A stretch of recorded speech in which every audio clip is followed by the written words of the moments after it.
Welcome back to the 2024 Big Sky Conference Kickoff Media Day.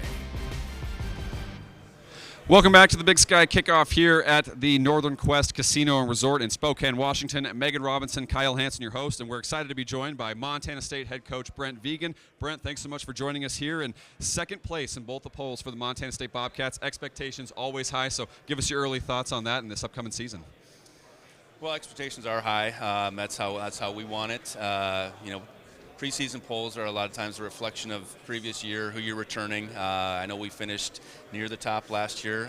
We return a lot of guys, so yeah, it's our expectation to be thought of in that regard. And ultimately, it's about us finishing at top at the end, and that's what we're after. Yeah.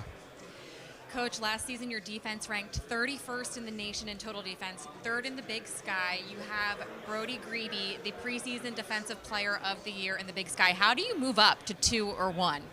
Well, that's a great question, but that's a necessary component to us, being a championship team. We return a lot of guys, so it does start with your talent, your ability. We did make a change on the coordinator side. Bobby Daly and Sean Howe will be running our defense, so they've been charged to figure out, okay, how do we put these pieces in the best position to play consistent, to make the plays at the greatest moments. I think for us it starts with situational football. We need to be better on third down. We need to be better taking the ball away. And we've worked real hard at that in the offseason. But it's building depth, it's building confidence, but a piece like Brody and really putting him into play is a great starting point. Coach, let's transition to the other side of the ball on the offense. Obviously, Tommy Mellott, preseason all-conference pick again. He's been spearheading you guys the last few years. Great offensive line every year and then a loaded running back room. So what do you like about that side of the ball and the returners that you have on that side? It definitely starts with the offensive line. 3 guys that started off of last year's team. 2 guys that started quite a few games between 22 and back to even 21, and Cole Sain and JT Reed return. Some guys that haven't played a lot. So competition at that position, depth, is an absolute key component to us doing the things we need to. You mentioned Tommy. Ultimately, Tommy having his best year in 24, is critically important to us. And it's ideally asking him to do more ordinary things. He's done a lot of extraordinary things in the past, 3 years with his legs in particular. That's still going to be there, but we need to throw the ball more effectively. We need to be more balanced, and that's the direction we're heading. Coach, I think we're going to pull up the schedule and take a look how you're feeling this season. Starting out New Mexico, Utah Tech, Maine, Mercyhurst. What are your thoughts on the early non-conference slate that you guys have? Yeah, first off, we play week 0, so we start practice this Friday. So an early start for us, but exciting opportunity to go down to Albuquerque, play a Mountain West team, play on national TV. Really get tested right from the start. New coaches, new coaching staff down there, a lot of new players, so there's some unknown, but a tremendous opportunity for us against a Mountain West opponent, against an FBS opponent. Going on the road, a team we played last year in Utah Tech, but a new coaching staff, a lot of new players there. So those two first games will really test our adaptability for sure. Going on the road, a lot of unknowns, and we'll really find out who we are before we get home against Maine.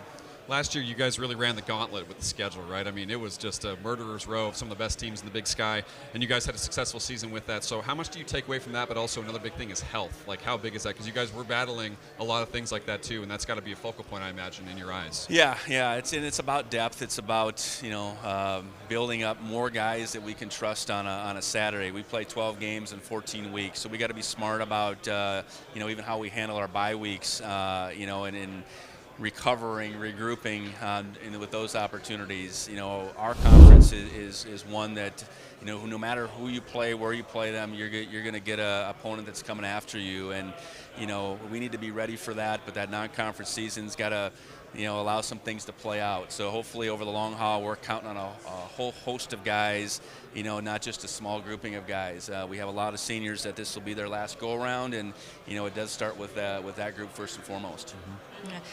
Coach, football is a family business for you. Your dad, Hall of Fame coach. How has he influenced your career? Oh, quite a bit. I just grew up around the game. As long as I can remember, I was on the sidelines, at the practices, then getting a chance to play for him in my high school years. It really, developed a love for football. ultimately the ambition to coach, and then continuing to get his input. Over the years he's always been a sounding board on, just as maybe the simplest things. So his experience, albeit at the 9-man level in North Dakota, it all carries through, and I owe a lot to him for where I'm at. Well, Brent, thanks so much for your time. Good luck the rest of the season. Absolutely. Thanks a lot. You Go bet. Cats. Expectations once again high for the Montana State Bobcats. And coming up after the break, Marcus Weir and Brody Grebe will join us here on Big Sky Kickoff.